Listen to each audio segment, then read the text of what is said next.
Assalomu alaykum, efirda poytaxt informatsion dasturi. O'zbekiston Respublikasi Oliy Majlisi Qonunchilik palatasining navbatdagi majlisi bo'lib o'tdi.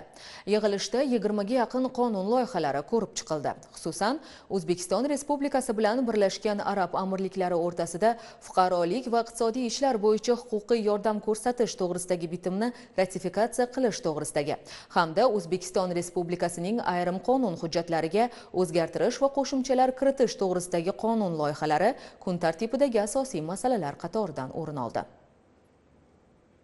Majlisda dastlab O'zbekiston Respublikasi bilan Birlashgan Arab Amirliklari o'rtasida fuqarolik va iqtisodiy ishlar bo'yicha huquqiy yordam ko'rsatish to'g'risidagi bitimni ratifikatsiya qilish to'g'risidagi qonun loyihasi ko'rib chiqildi. Mazkur bitim ikki davlatning manfaatli hamkorligini yanada rivojlantirish va O'zbekiston hamda Birlashgan Arab Amirliklari o'rtasidagi fuqarolik va iqtisodiy ishlar bo'yicha o'zaro yordam ko'rsatish sohasini tartibga soladi. Ushbu qonun loyihasi deputatlar tomonidan ikkinchi o'qishda qabul qilindi. Shundan so'ng O'zbekiston Respublikasining ayrim qonun hujjatlariga o'zgartirish va qo'shimchalar kiritish to'g'risidagi qonun loyihasi muhokama qilindi. Hujjat bilan yopiq sud majlisida ishtirok etayotgan shaxslarga tegishli majburiyat yuklashni nazarda tutuvchi o'zgartirish va qo'shimchalar kiritilmoqda.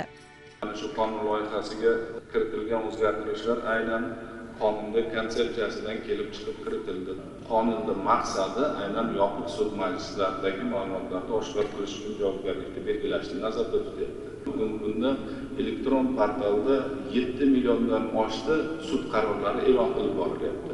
7 milliondan ortiq sud qarorlarimiz hozir ochiq elektron ma'lumotlarda turibdi. Bu bilan bemalol tanishish mumkin. Lekin aynan maqsadan konsepsiyasi ham qonunda yopiq sud majlis ma'lumotlarini ta'minlashga qaratilgan. Huquqbuzarliklar profilaktikasi to'g'risidagi O'zbekiston Respublikasi qonuniga qo'shimcha va o'zgartirishlar kiritish haqidagi qonun loyihasiga kun tartibidagi 3-masala sifatida e'tibor qaratildi. Qayd etilishicha, mazkur qonun loyihasi bilan shaxsni profilaktik hisobga olish asoslari va tartibi takomillashtirilmoqda. Ammo mazkur hujjat bilan belgilanayotgan yangi tartiblar majlis davomida juda qizg'in bahs va tortishuvlarga sabab bo'ldi. Ayniqsa, avtomobil haydash huquqidan mahrum qilingan fuqarolarni profilaktik hisobga qo'yish borasida deputatlar tomonidan qarama-qarshi fikrlar bildirildi. Birinchidan, haydovchini huquqdan mahrum qildik, bu jazolab bo'ldik. Endi birinchidan profilaktik uchastkasi nozirini ustiga yana qo'shimcha yuklama qilyapmiz. Ikkinchidan, fuqaroni erkinligiga qaysidir ma'noda cheklov olib kelyapmiz. U hisobda turgandan keyin hisobdan o'tish majburiyati paydo bo'ladi, hisobdorlik majburiyati paydo bo'ladi, uni erkin harakatlanishda qanaqadir majburiyatlar paydo bo'ladi. Aslida amaldagi qonunchiligimizda haydovchilik guvohnomasi bo'lmasdan turib mashina haydasa, albatta unga jazo bor, qonunda bor bo'lsa. O'sha jazoni qo'llash imkoniyati bo'la turib, biz hozir huquqdan mahrum qilingan fuqaroni yana hisobga qo'yish, uni mas'uliyat bilan yuklash kabi vazifalarga qarshimiz. Inson huquqlari nuqtai nazaridan, haydovchilarning huquqi nuqtai nazaridan bizningcha yo'l harakati qoidalariga muntazam ravishda amal qilmaydigan ushbu toifadagi shaxslarni profilaktik hisobga qo'yish to'g'ri deb hisoblashimizni bildirmoqchi edim. Chunki bugungi kunda haydovchilik guvohnomasidan mahrum bo'lgan shaxs bemalol transport vositasini boshqarishda davom etyapti. Profilaktik hisobga qo'yish bu ro'yxatga olingan shaxsning xulq-atvorini kuzatish, unga tarbiyali ta'sir ko'rsatish, huquqbuzarlikni sodir etishga imkon beradigan shart-sharoitlarni bartaraf etishdan iborat bo'ladi. Shu narsalarni inobatga olgan holda Adolat partiyasi fraksiyasi o'z pozitsiyasida mustahkam qoladi. Shuningdek, majlis davomida tranzit tashuvlarini hajmini oshirish hamda qonunchilikdagi bo'shliqlarni bartaraf etgan holda transport sohasidagi qonunchilikni takomillashtirishga qaratilgan qonun loyihasi ham moddama-modda ko'rib chiqildi. Muhokamalar davomida deputatlar qonun loyihasini ikkinchi o'qishga tayyorlash jarayonida mas'ul qo'mita tomonidan bir qator ishlar amalga oshirilgani, hujjatni takomillashtirish bo'yicha berilgan takliflar asosida loyiha har tomonlama maromiga yetkazilgani qayd etildi. Ushbu qonun loyihasi bilan bugungi kunda respublikamizda tranzit salohiyatini hamda demak transport infratuzilmasini rivojlantirishga qaratilgan bir qator normalar ko'rib chiqildi. Jumladan qonun loyihasi bilan maxsus yuklar va harbiy tarkiblarni demak yuklarni tashish bo'yicha normalarga berilayotgan ruxsatnoma masalasi alohida ko'rib chiqildi va unga ko'ra endilikda ana shu ruxsatnomani amal qilish muddati amaldagi 20 kun muddatdan 30 kun muddatga uzaytirilmoqda. Shuningdek, turli xil sabablarga ko'ra yana maxsus tekshirishni talab etiladigan bir holatlar bo'lishi mumkin edi va unda muddat alohida qo'shimcha muddat belgilanishi mavhum ko'rsatilmagandi. Ushbu qonun loyihasi ikkinchi o'qishda qo'mita tomonidan aniqlik kiritildi va qo'shimcha 10 kun muddat belgilanishi ko'zda tutilmoqda. Yakunda shu va kun tartibidan o'rin olgan boshqa masalalar bo'yicha ham tegishli qarorlar qabul qilindi. Masuda Somidinova, Nurdavlat Ilyosov, Poytaxt. Oliy Majlis Senatining Yoshlar, Xotin-qizlar, madaniyat va sport masalalari qo'mitasi raisining Latviyaning Marta jamoatchilik markazi rahbari Ilute Latse bilan uchrashuvi bo'lib o'tdi. Hozir shu haqda. Uchrashuv davomida gender zo'ravonlikdan jabrlangan xotin-qizlarni qo'llab-quvvatlash, ularning huquq va imkoniyatlarini kengaytirish bo'yicha nodavlat, notijorat, shuningdek boshqa manfaatdor tashkilotlar uchun ishni samarali va natijador amalga oshirish uchun xalqaro standartlarga asoslangan ish metodologiyasini ishlab chiqish va qo'llash bo'yicha mutaxassislarni tayyorlash, xotin-qizlar hamda bolalarning turli sohalardagi huquq va imkoniyatlarini kengaytirish bo'yicha asosiy masalalar muhokama qilindi.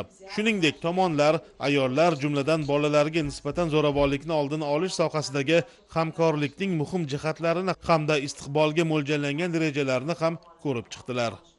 Marta jamoat fondi bilan Oliy Majlis Senati bir necha yillardan beri hamkorlik qilib kelamiz. Marta jamoat fondi yurtimizdagi aynan shu oilaviy maishiy zo'ravonlikka uchragan xotin-qizlar bilan ishlovchi barcha struktura xodimlari uchun 4 kunlik o'quv seminari ham o'tkazadi va o'ylayman bu o'quv seminari davomida biz O'zbekistonni tajribasini ularga yetkazish bilan birgalikda keyinchalik shu agressorlar bilan ularni xulq-atvoriga qanday biz aniqlashimiz kerak, ular bilan qanday ishlar olib borish kerak, bu bo'yicha ham muhokamalar bo'lib o'tadi. Bugungi uchrashuvimizning asosiy maqsadi so'nggi yillarda O'zbekistonda xotin-qizlarni tazyiq va zo'ravonlikdan himoya qilish, xususan oilaviy maishiy zo'ravonlikdan himoya qilish bo'yicha qonunchilik faoliyati kuchaytirilganligi, bu bo'yicha xotin-qizlarimizga berilayotgan ham huquqiy, ham psixologik, tibbiy yordamlar ko'lamini kengaytirish bo'yicha qilingan ishlarni biz muhokama qildik.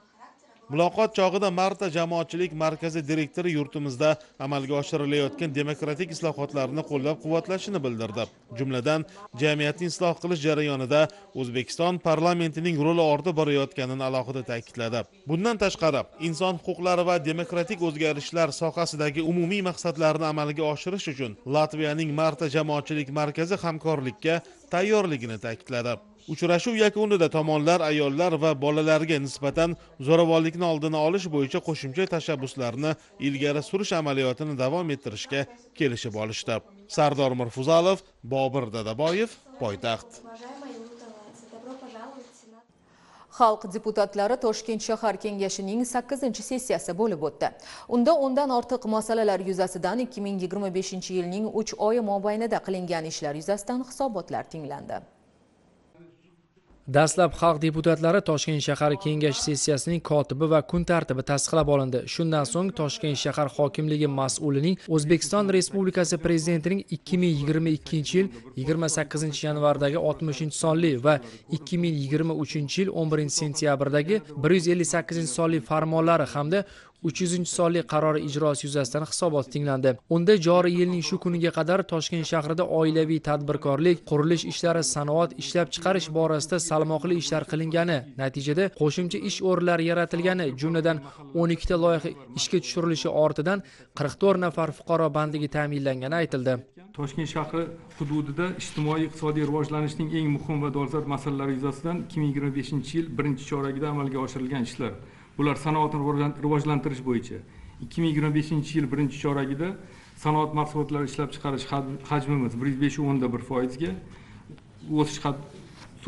o'sishi kutilmoqda. Hozirgi kunda statistikadan hisobotlarni jamlash ishlari olib borilmoqda va 1-chorak yakuni bo'yicha tasdiqlangan raqamlarni olamiz.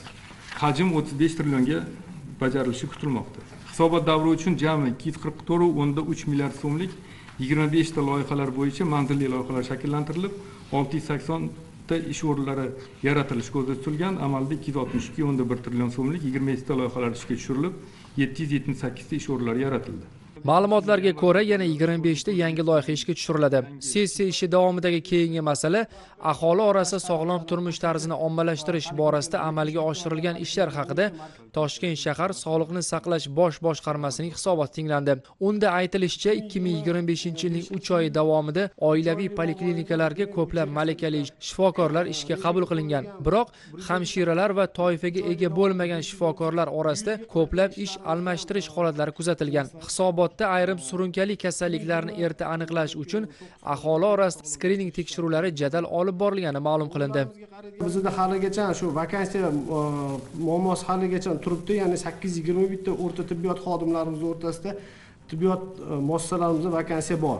Shifokorlar o'rtasida o'tgan yil 24-yil davomida 923 ta shifokor ishga qabul qilgan bo'lsa, ishdan bo'shagan 729 ta shifokorlarimiz bor, hamshiralarimiz ham xuddi shu nisbatda ko'rinib turibdi. Ya'ni 1223 ta shifokor hamshira ishga qabul qilgan bo'lsa, 935 tasi ishdan bo'shagan holatlar kuzatilib turibdi.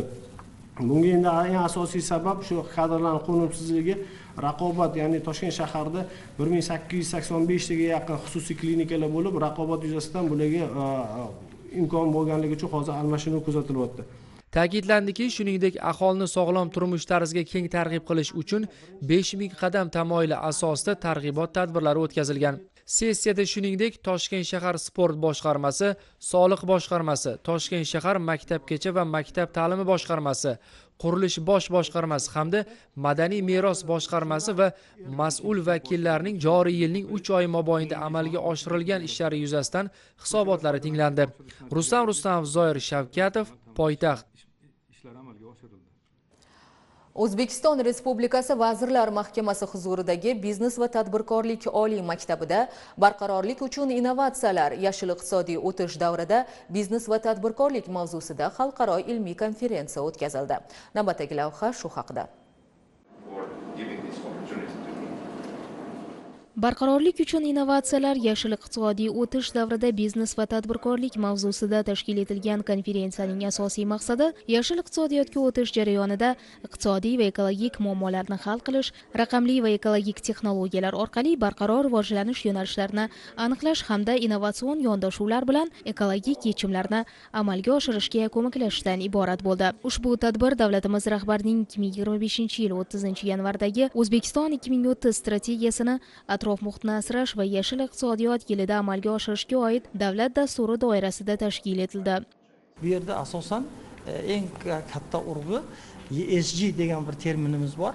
Ya'ni ekologiya, ijtimoiy mas'uliyat va boshqaruv degan bir tizimda bugungi kunda demak amalga oshirilgan ishlar, muammolar va ularning yechimiga qaratilgan takliflarni yig'ishdan iborat bo'ladi. Har bir davlat tashkilotimi, xo'jalik subyektlari bu o'zining ekologiyaga ta'siri, ekologiyani saqlash, ekologiyani ko'proq nima deydi, yashil ekologiyaga aylantirish, bor resurslardan samarali foydalanish yo'nalishidagi muammolarga qaratilgan bo'ladi. Konferensiyamiz mana shu rivojlangan mamlakatlardagi Janubiy Koreya deysizmi, Germaniya deysizmi, boshqa mamlakatlarda amalga oshirilgan tajribalar va shu tajribalar asosida O'zbekistonda yashil iqtisodiyotga o'tishning o'zbek bir yo'lini ishlab chiqishga qaratilgan.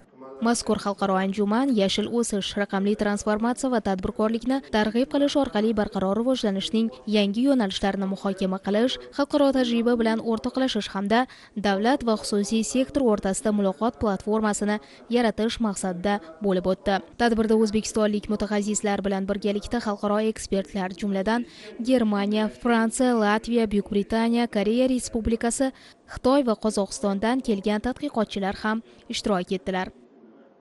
Men bu yerga O'zbekiston va Koreya o'rtasidagi hamkorlik, xususan xomashyo ta'minot zanjiri bo'yicha kelishuvlarni o'rganish uchun keldim. Men ushbu ikki davlat o'rtasidagi ta'minot zanjiri kelishuvining iqtisodiy ta'sirini tahlil qilaman. Agar ushbu ikki davlat, masalan, kon sanoat sohasida hamkorlik qilsa, bu har ikkala davlat uchun katta iqtisodiy ijobiy ta'sir ko'rsatishi mumkin. Masalan, agar O'zbekiston qayta ishlangan xomashyoni Koreya Respublikasiga eksport qilsa, bu Koreyaning yarim o'tkazgich va batareya sanoatiga katta yordam bo'ladi. Shu bilan birga, agar Koreya Respublikasi ushbu soha bo'yicha O'zbekistonga investitsiya yo'naltirsa, bu ham yurtingiz iqtisodiyoti uchun ijobiy natijalar keltiradi. Men aynan shu mavzuni ko'tardim va ushbu konferensiya orqali ikki davlat o'rtasidagi tarmoq yanada kengayishini, yaqin kelajakda esa yangi hamkorlik yo'nalishlari ochilishini umid qilaman.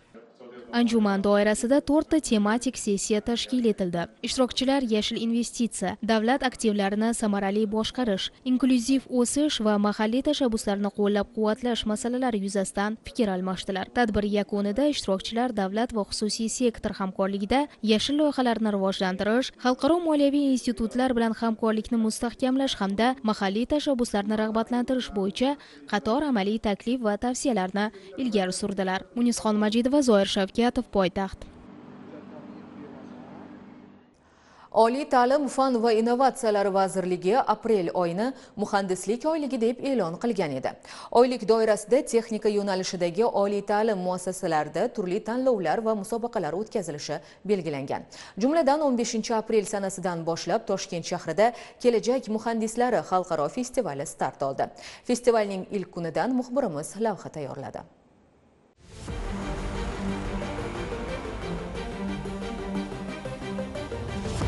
Joriy yilning aprel oyi mamlakatimizda muhandislik oyligi deb e'lon qilingan bo'lib, Kelajak muhandislari xalqaro festivali ham shu oylikning yirik tadbirlaridan biri. Yangi avlod muhandislari yangi davr texnologiyalari shiori ostida o'tayotgan mazkur festival doirasida 11 turdagi musobaqa, 10 ga yaqin mavzuda seminar trening, mahorat darslari hamda hakatonlar o'tkaziladi. Shuningdek, festivalda 2000 nafar yoshlar va 10 nafardan ortiq xorijiy ekspertlar ham ishtirok etishmoqda. Festival doirasida vazirlik tomonidan e'lon qilinayotgan grantlar, elektromobil tanlovlarini qanday yutish mumkinligi bo'yicha seminar treninglar, master klasslar ham o'tkazilgan.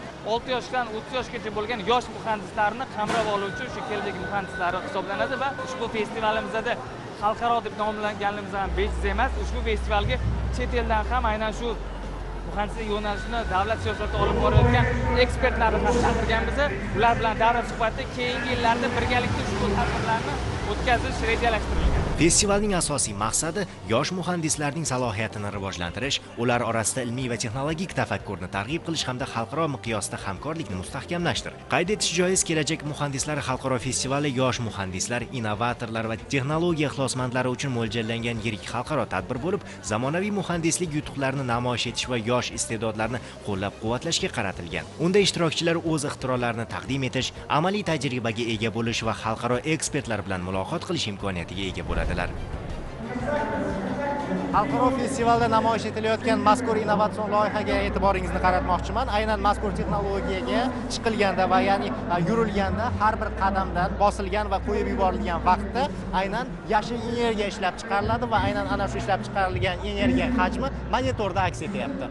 Vazn orqali bosilgan paytda bu yerda yurak mexanizmi ishga kirgan. Yurak mexanizmi demak bu yerda bosilganda klapan ochiladi, qo'yib yuborganda esa klapan yopiladi. Ana shunday yurakning ishlash mexanizmi olinganda va bu yurak ishlagan paytda energiya chiqaradi. Energiya chiqarishning o'zigina emas, bu yerda suv aylanish mexanizmi ham bor. Suv aylangan paytda demak bu yerda maxsus suvni parchalaydigan mexanizm ham bor. Bu yerda demak suv parchalanib vodorod va kislorodga alohida ajraladi va alohida idishlarda uni yig'ib olish mumkin. Shunday qilib bu loyihaning afzalligi ham energiya, ham vodorod, ham kislorod olish mumkin. Endi buni agar metroni oldiga, oliy o'quvchilarni kiraverish joylariga, gavjum joylarga, uylarga qo'yiladigan bo'lsa, iqtisodiyotni tejashga yordam beradi. Bir so'z bilan aytganda, Kelajak muhandislari festivali kelajakni bugundan yaratadigan ijodkor yoshlar uchun innovatsion platforma bo'lib xizmat qiladi. Shahzod Sultonov, Tohir Abdullayev, Poytaxt. 15 aprel O'zbekiston Respublikasi Madaniyat va san'at xodimlari kuni. Bugungi kasb bayrami O'zbekiston Respublikasining 2021-yil 7-iyunda qabul qilingan O'zbekiston Respublikasi Madaniyat va san'at xodimlari kunini belgilash to'g'risidagi qonuni bilan belgilangan. Joriy yilda soha xodimlari o'z kasb bayramlarini 5-bor nishonlamoqdalar. Bayram munosabati bilan O'zbekiston Davlat xoreografiya akademiyasida san'at olami talabalar nigohida mavzusidagi 2-respublika talabalar ilmiy amaliy anjumani tashkil etildi.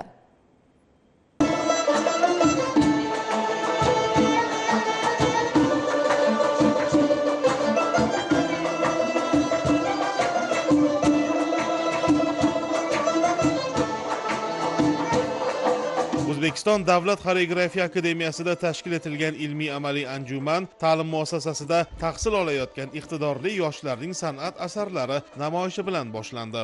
Bizda mana 2-respublika ilmiy amaliy konferensiyasi bor. Bu talabalarimiz uchun. Nimaga deganda bunaqa konferensiyani o'tkazib tursak, mana shu kelajak talabalarni hozir yoshligidan ozgina ilmga bag'ishlashga o'z yordam beramiz. Ozgina sekin-sekin yozishni boshlasa maqolalarni, keyin kattaroq maqolalar yozadi, keyin kitob chiqarishadi. Talabalarimiz akademiyada 600 ta talaba o'qiydi. Ular ham shu raqs yo'nalishi bo'yicha va san'at yo'nalishi bo'yicha. Shu mana bolalarimizni faqat shu bilimini saviyasini ko'tarish uchun qilayotgan xatti-harakatlarimizdan bittasi mana shu konferensiyalar.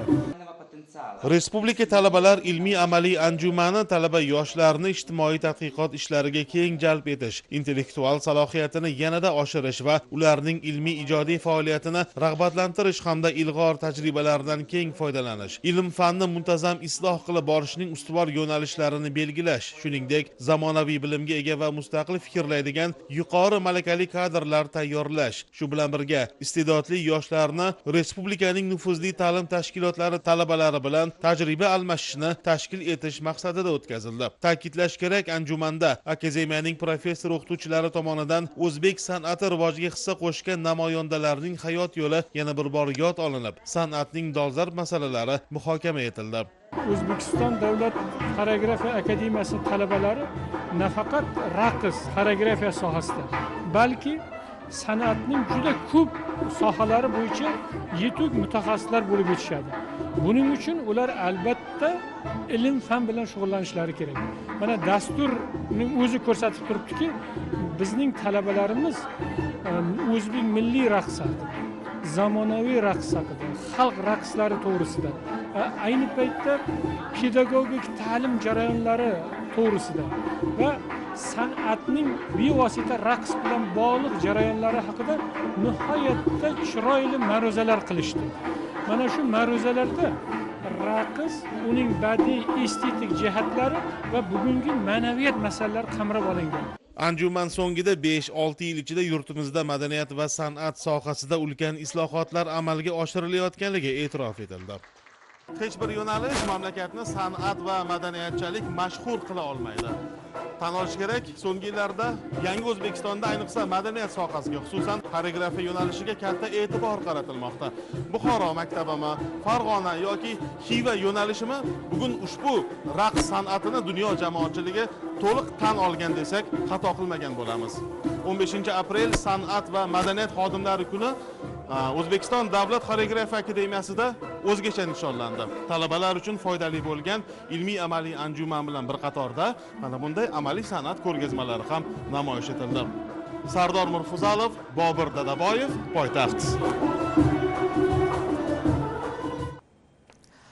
Shu yilning 21-25 aprel kunlari Badiiy akademiya va qator vazirlik, tashkilotlar hamkorligida 2025-yil atrof muhitni asrash va yashil iqtisodiyot yiliga bag'ishlangan xalqaro an'anaviy tasviriy va amaliy san'at festivali o'tkaziladi. Shu munosabat bilan festival oldidan O'zbekiston Badiiy akademiyasida matbuot anjumani bo'lib o'tdi.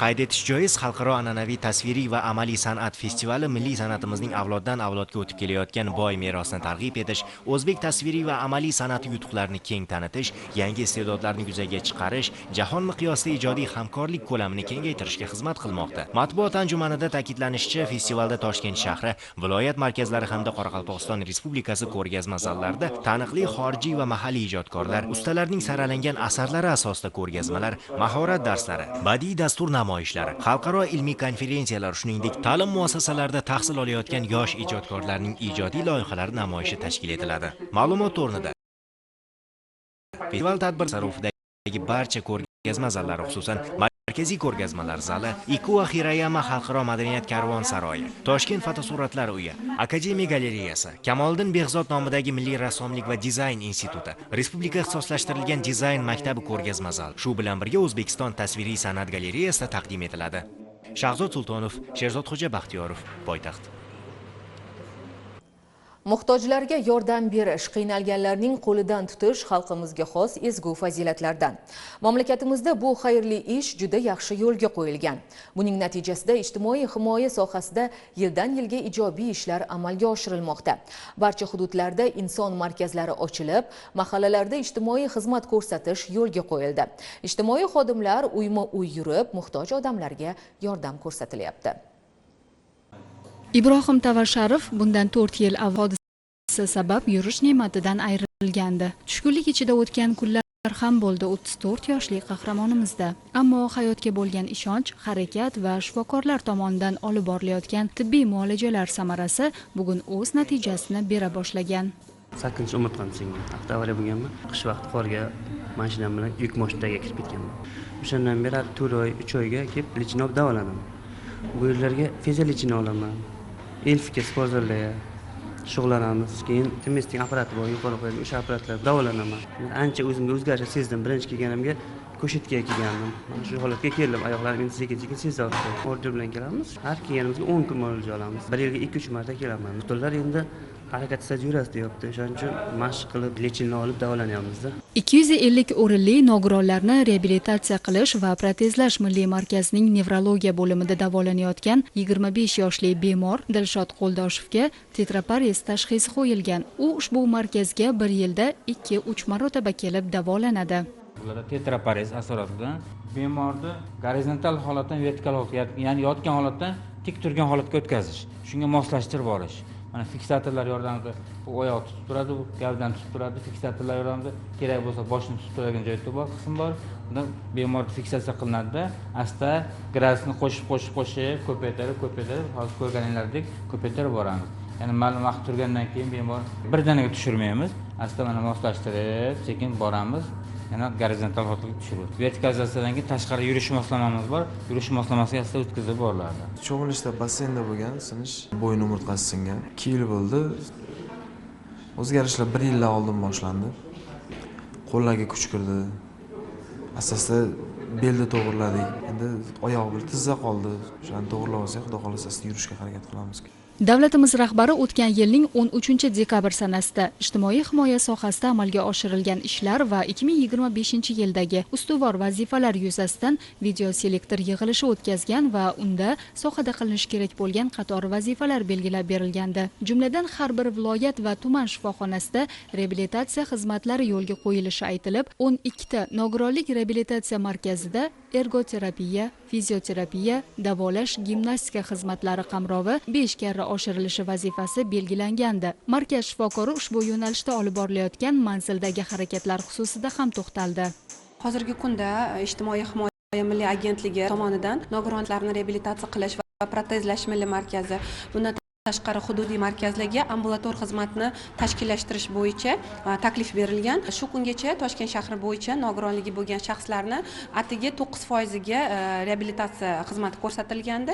Hozirga kelib bu ko'rsatkich 20% dan yuqoriga ko'tarildi. Ambulator xizmatimiz tizimli ravishda yo'lga qo'yilgandan keyin bu ko'rsatkich yilning oxirida 15 mingdan ortiq nogironligi bo'lgan shaxslargacha ko'tarilishi nazarda tutilgan. Kimdir yurish, yana boshqalar qaddini tik tutishi uchun harakat qilayotgan markazning bemorlariga davo muolajalari bilan birga shirin so'z va alohida parvarish ham zarur. Bizda har bir kelgan nogironligi bo'lgan shaxs multidisiplinar jamoa tomonidan ko'riladi. Ya'ni bu jamoada bizda asosan logoped, psixolog, fizioterapevt, LFK shifokori, bundan tashqari ergoterapevt, ya'ni o'sha barcha jamoa bilan birgalikda nogironligi bo'lgan shaxslar funksional baholash shkala orqali baholanadi hamda har bir nogironligi bo'lgan shaxslarga reabilitatsiya programma dasturi tuziladi va bu bemorlarga shu markazimizda nafaqat tibbiy reabilitatsiya, balki tibbiy, ijtimoiy hamda kasbiy reabilitatsiya bo'yicha ham yordam beriladi. Gulijon Noraliyeva, Avazxon Mo'minov, Sherzodxo'ja Baxtiyorov, Poytaxt. Toshkent shahar Ichki ishlar bosh boshqarmasi xodimlari velosiped o'g'riligida gumonlanuvchi shaxsni issiq izdan qo'lga olishdi. Ichki ishlar bosh boshqarmasi axborot multimedia markazi tomonidan taqdim etilgan lavha bilan dasturimizni davom ettiramiz. Yunusobod tumani ichki ishlar organlari faoliyatini muvofiqlashtirish boshqarmasi xodimlari tomonidan navbatdagi jinoyat issiq izidan fosh etildi. Tuman mahallalaridan birida noma'lum shaxs ko'p qavatli uylar yo'laklaridan ikkita velosipedni o'g'irlab voqea joyidan yashiringan. Tezkor xodimlar qisqa fursatlarda gumonlanuvchining shaxsini aniqlab, uni qo'lga oldilar. Ularga qaytarildi. Отделом управления координации деятельности органов внутренних дел Yunusobod tumani ichki ishlar organlari faoliyatini muvofiqlashtirish boshqarmasi tezkor xodimlari tomonidan 1982-yil tug'ilgan fuqaroga nisbatan O'zbekiston Respublikasi Jinoyat kodeksining 169-moddasi 3-qismi bilan jinoiy ish qo'zg'atilib, gumonlanuvchiga nisbatan qamoqqa olish tarzidagi ehtiyot chorasi qo'llanilgan. Hozirda tergov harakatlari davom etmoqda. Hurmatli fuqarolar, eslatib o'tamiz, har bir velosiped egasi o'z ulovi xavfsizligini ta'minlashi kerak. O'g'irlanishining oldini olish uchun birinchi, velosipedni maxsus joylarda saqlash tavsiya etiladi. Ikkinchi, agar siz uni maxsus joylar mavjud bo'lmagan hududda qoldirmoqchi bo'lsangiz, buning uchun mustahkam veloqulflardan foydalanishingizni tavsiya qilamiz. Uchinchi, velosipedingizni jamoat joylarida qoldirayotganingizda uni to'liq himoyalanganlik holatini ushbu qoidalarga amal qilib, siz o'z velosipedingizni ta'minlagan bo'lasiz.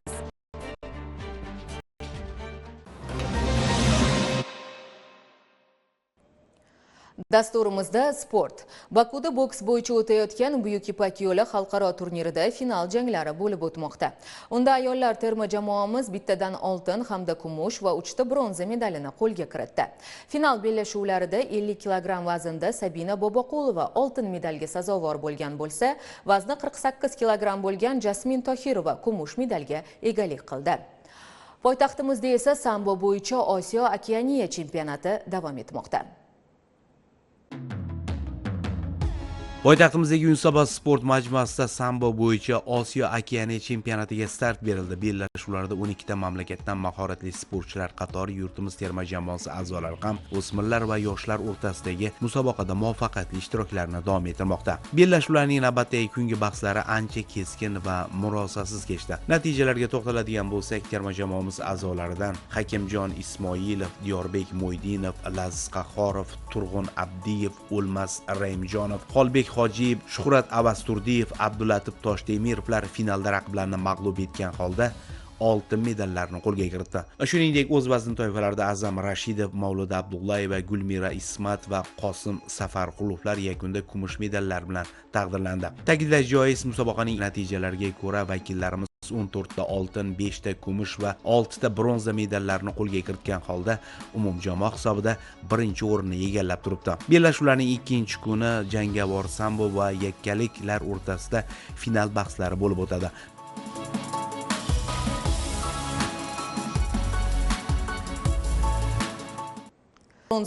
Suzish bo'yicha terma jamoamiz a'zolari Jahon Kubogida ishtirok etishyapti. Kuni kecha Misrning Qohira shahrida boshlangan Jahon Kubogida 56 ta mamlakatdan mahoratli sportchilar qatori yurtimiz terma jamoasi a'zolari barcha dasturlarda ishtirok etmoqda. Natijalarga to'xtaladigan bo'lsak, bellashuvlarning navbatdagi kunda vakillarimizdan Sabina Mahmudova hamda Yelizaveta nasibalar yakkalik dasturida kuchli o'nlikdan joy oldi. Bundan tashqari jamoaviy bellashuvlarda vakillarimiz yakuniy natijalarga ko'ra 146.364 ball jamg'arib, kuchli 20talikka kirdi. Endi ishtirokchilar ertaga mix dasturida o'z imkoniyatlarini hakamlar ko'rigidan o'tkazib olishadi.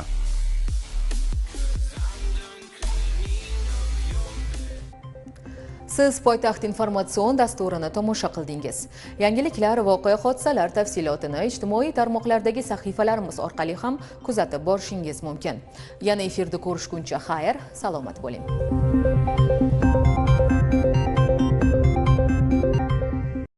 Adasi, eshitdingizmi?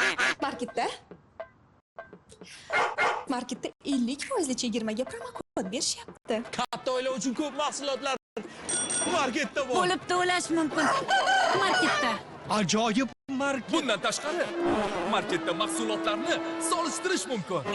Bu marketmi? Yo'q, bu boshqa Yandex.Go. Yandex.Go'ni oching, marketga bosing, siz quloqchinlarni ortiqcha to'lovlarsiz, split bilan 4 qismlik muddatli to'lovga 100 mingga xarid qiling. Toshkentdagi Moderna klinika kasalligining davosini toping. Toshkentdagi anorektal xastalik markazi intellektual kichik invaziv texnologiyalar orqali zamonaviy tekshiruvlar asosida sizdagi muammolarni tez, qonsiz, og'riqsiz va bir marotibalik davolaydi. Moderna klinikasi